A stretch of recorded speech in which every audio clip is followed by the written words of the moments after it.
the Agile brand. Hey there, it's your pal, Bonnie Habian, and welcome to the Worth Knowing podcast. If you like a real-life story that features grit, grace, and a whole lot of gumption, then you're in the right place. Get ready to hear from some courageous women who talk about how pivotal, teachable, aha moments have reshaped their confidence and delivered opportunities they never imagined. It didn't happen by chance, of course. They figured out new, sometimes uncomfortable ways to put themselves out there in a way that shouts, they get it. You'll hear intimate stories with actionable takeaways and some very secret sauce. Because everyone has an important story worth knowing. And you know what? The world needs it, and you deserve it. Today, we're going to talk about breaking barriers, literally in the sky. That's because I'm sitting down with Captain Holly Pettit and her daughter, First Officer Keely Pettit. They are a mother-daughter duo who work for Southwest Airlines as pilots. Now, they made history in 2022 when they flew together from Denver to St. Louis. And I ran across an article doing some research for the podcast, and I just loved their story. I mean, this is a special, historical, and unique story, and it's very worth knowing. So I was lucky to get them both to agree to come on the podcast at the same time, because as you can imagine, they are like ships passing in the night, or I think it's more appropriate to say planes passing in the air in this case, as their schedules take them all over the country. So welcome, ladies. I am so happy to have you both. This is such an inspirational, fun, happy story, and thank you for taking the time to hop on with me. Thank you, Bonnie. It's so exciting to be here with you. Thank you so much for having us. And I told you, Holly, my daughter's name is Holly, so I have a special affinity for you. Holly, I want to dive right in. Can you describe or share with my friends here, I call them my friends or my pals that are listeners, the moment you realized that you wanted to become a pilot, and how did that epiphany shape your career path? So when did you first think this is what I want to do? I started my aviation career as a flight attendant, and I was working a ferry flight, and that's a flight that doesn't have passengers on board. So flight attendants are allowed to sit up front and observe the pilots in action. I sat up there and I just had an aha moment. It just hit me. This is it. This is what I want to do with the rest of my life. And so I went home to my husband at the time and said, I want to be a pilot.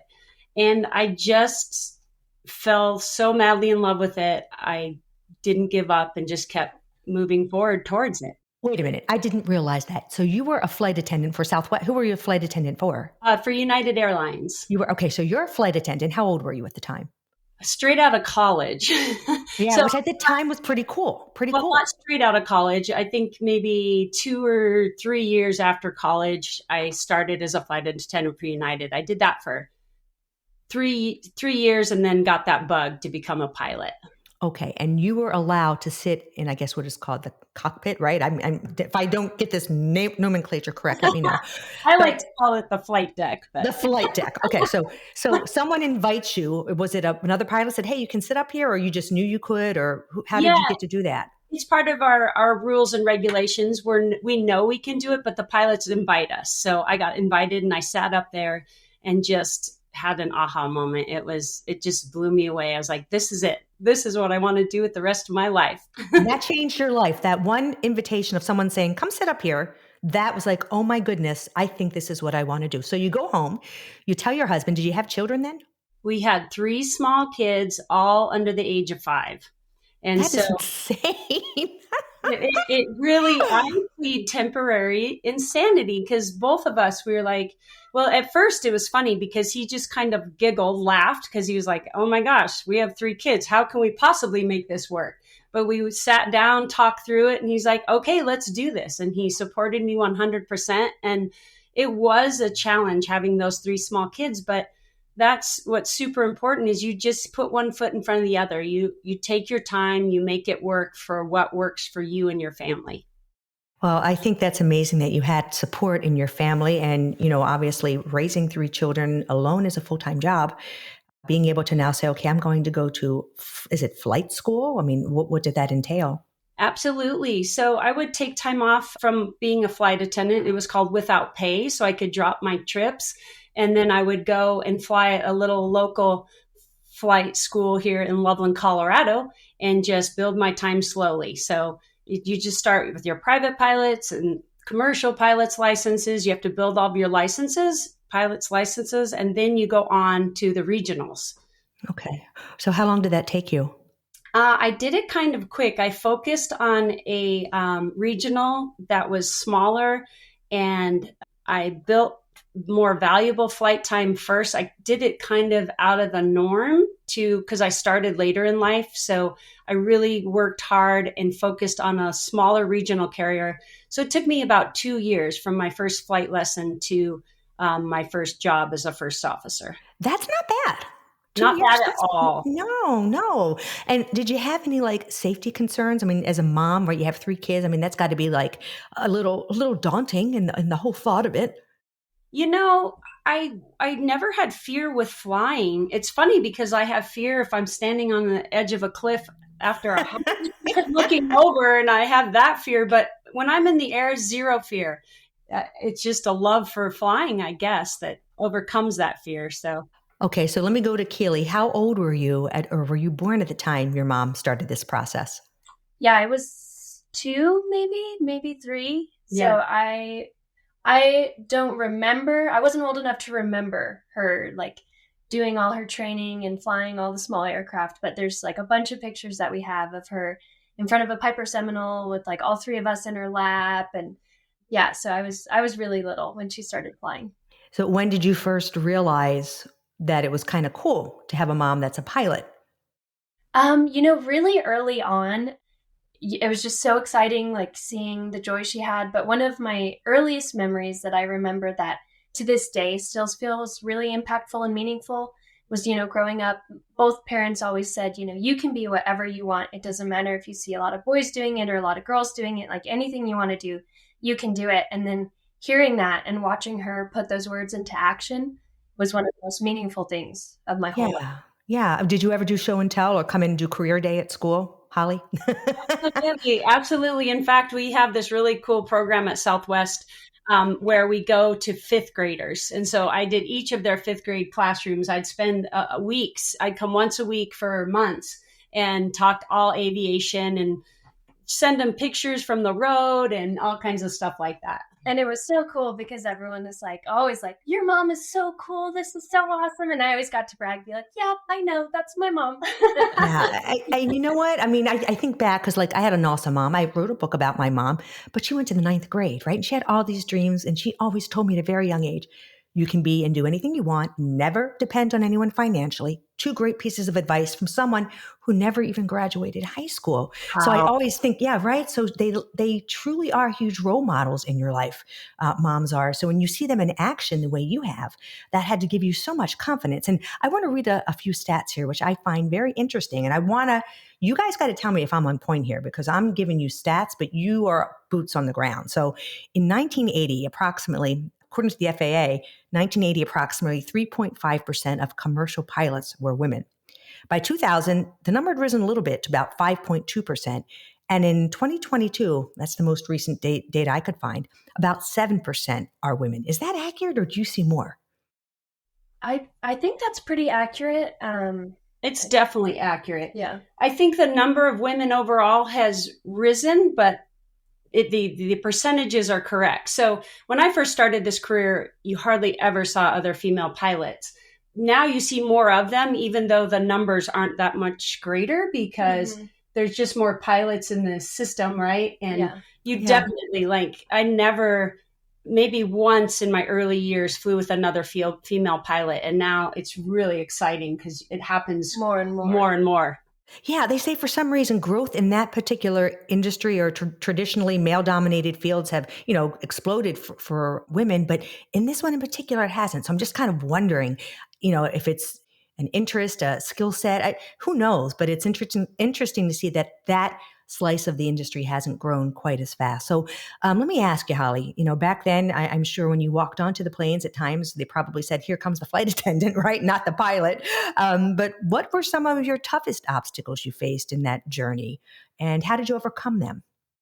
Absolutely. Many times still in my uniform pilot today, people confuse you for a flight attendant. That's very common.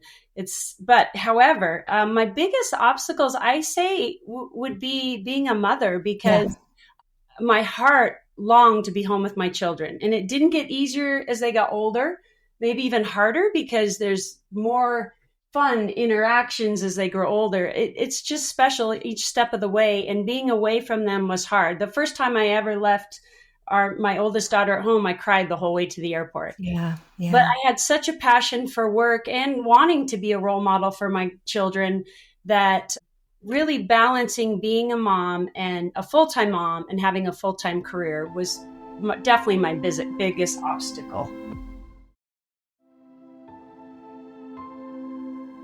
Keely, from the perspective of a little girl watching her mom as a pilot, well, how did that impact your own career aspirations? And when did you kind of think to yourself, I think I want to do that? Yeah, it was actually in high school. So I was a little bit older. My mom got all of us, me and my two siblings, intra flights for Christmas one year. And I went up and I fell in love with it. What is an intra flight? Oh, sorry. Yeah, it's an introduction flight. So you go up. Oh, intro flight. It's about an hour long and you just get to experience flying for the first time. So all kinds of little local FBOs or flight schools have them. Most of them do. Oh, that's I never knew that. That's so cool. Yeah. So if anyone's ever interested in maybe flying's for me, that's a great way to start, is you just, find a nearby FBO or flight school and just call them and say, hey, do you offer intro flights, and get some information on that. So that's actually how I found out that I wanted to fly. Because I feel like most kids growing up, I wanted to do something different every day. And then it was the second that I went flying, I was like, yep, this is it. Well, she must have been born right from you, Holly, right? I think so.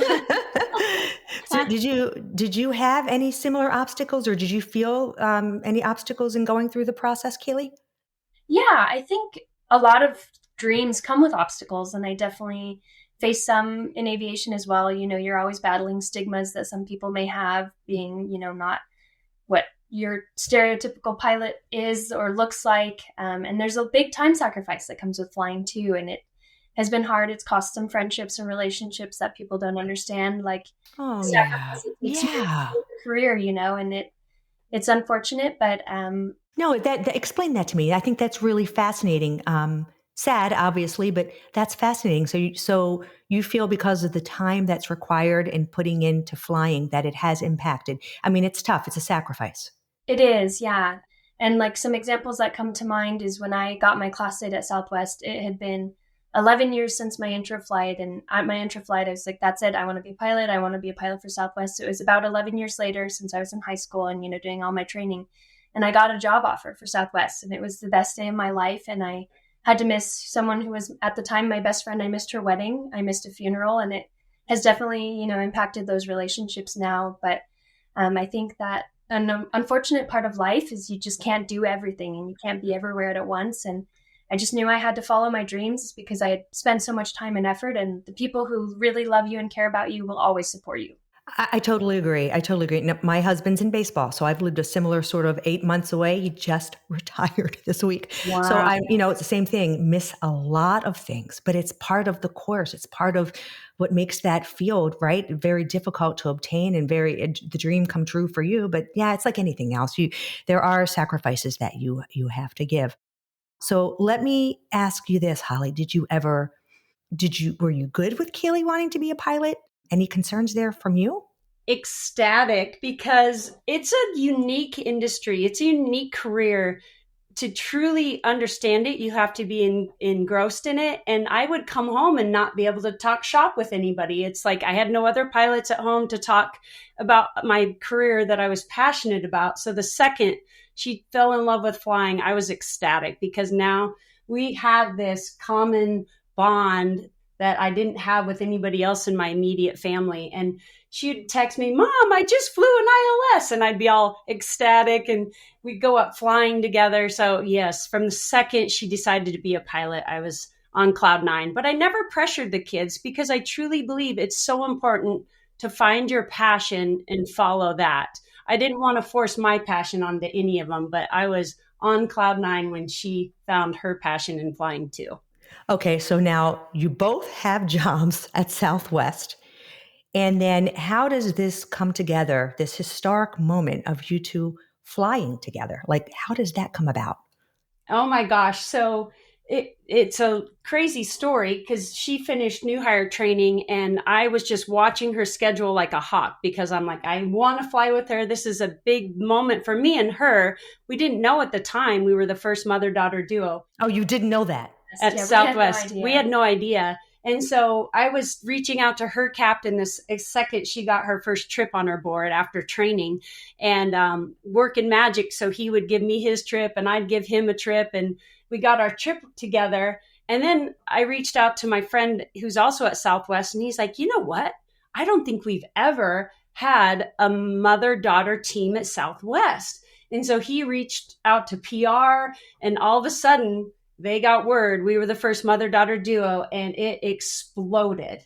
No pressure that day, right? No, we're just flying in the sky. So all of a sudden you go from this, oh my gosh, I just want to fulfill this little dream of, flying with my daughter, which is amazing. And of course, someone takes a step back and says, that's super cool and that's historic. What happens then? How does all this attention come? And, kind of tell me a little bit about that day. Yeah, so that day, or I guess maybe a month or a week before, I can't remember now, exactly the timeline, but beforehand, Southwest PR team reaches out and they're like, we're so excited. Like, are you great story. It's a great story. Yeah. Thank you. Thank you. But they're like, we want to, bring a camera crew and like follow your journey on that first day, take some time for some interviews, so it was so cool to see just like how much support and like celebration Southwest was giving us too. Absolutely. But that morning I drove up to my mom's house and we got ready together and we had all our family there. My fiance was there. Sort of like a wedding, but you do it for a flight, right? Similar. Exactly.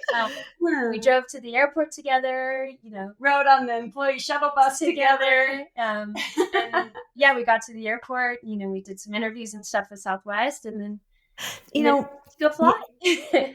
From a confidence perspective and an empowerment perspective, that must have just felt really good. I mean, working as hard as you did to do something that, a lot of people haven't had the opportunity to do, and then to do it together as a mom and daughter, what an amazing accomplishment and feeling that must have been for you both that day.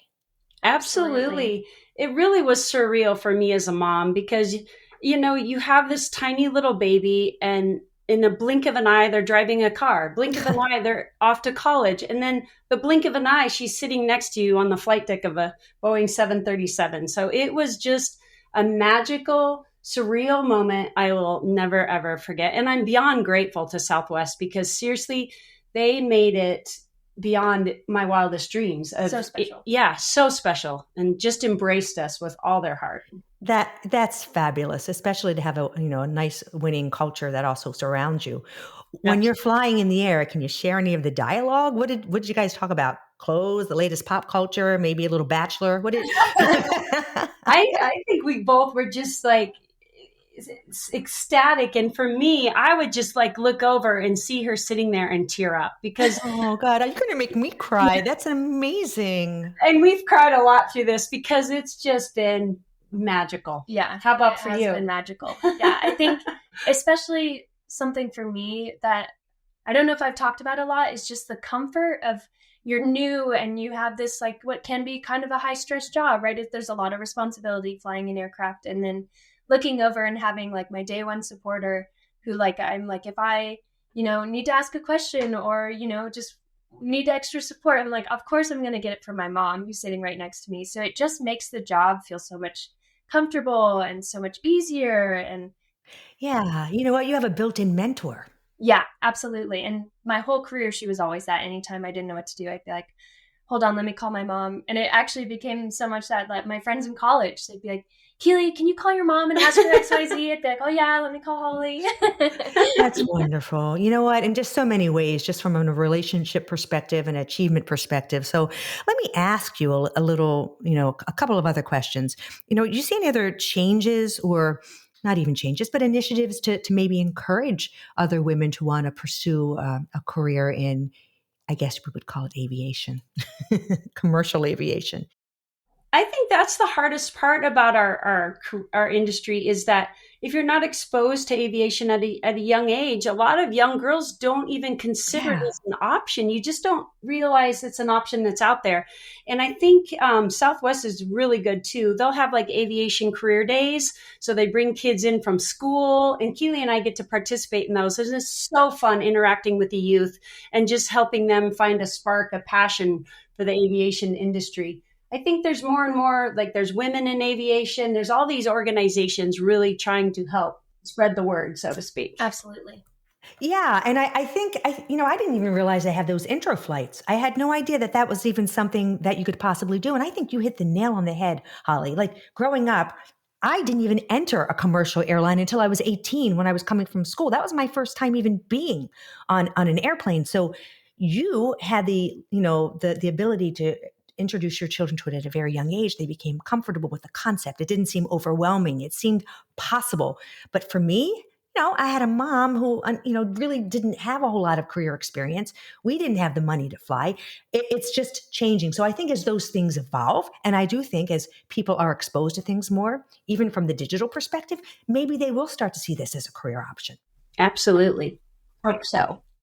Let me ask you this. I want you, one of the things that we really try to do here is kind of persuade or tell folks a little bit of a winning formula to approach in their careers, to approach and kind of putting themselves out, whether it's from a time of just starting like you, Keely, or in an age like myself where you're reinventing.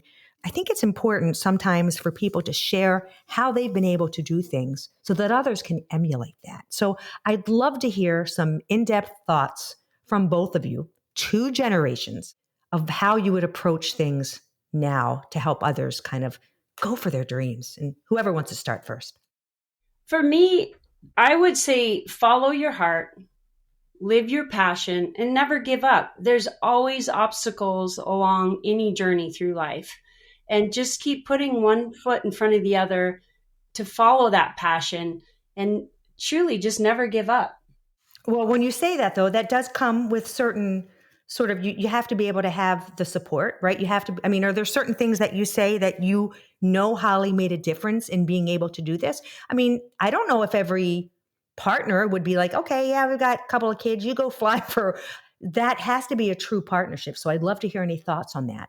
Absolutely. And I didn't discuss another important part of all that is my mom and my aunt.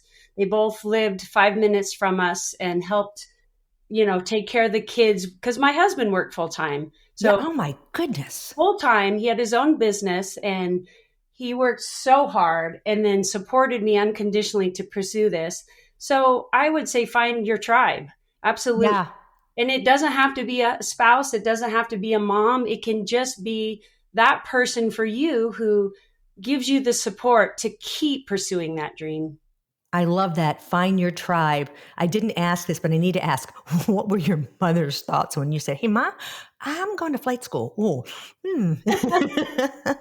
No, it's funny because every time we had a new baby, she's like, a second baby, a third baby. But she was such a trooper. She just supported me unconditionally and loved the kids more than anything. And then she's so proud that I followed this career, pursued this career. And I think she couldn't be happier that she got to be there and support me each step of the way. So I love Holly's formula. Find your tribe. And I'm going to remember that. That's a great one. All right, Keely, I want to hear yours because I think coming from a little bit of a different generation, you may have something really powerful as well to share with others. Yeah. So I'd say my formula is where an encouragement meets grit. And I say, I want to talk a little bit about each. For me, encouragement, it's like Mom says, it can be your tribe. It can be from others, but also something that someone told me, one of the best pieces of advice is you are only small if you tell yourself you're small. And that really stuck with me. So you can be your own biggest encourager. You can be your own biggest cheerleader. You can be the encouragement that you need. So I think that's a huge piece.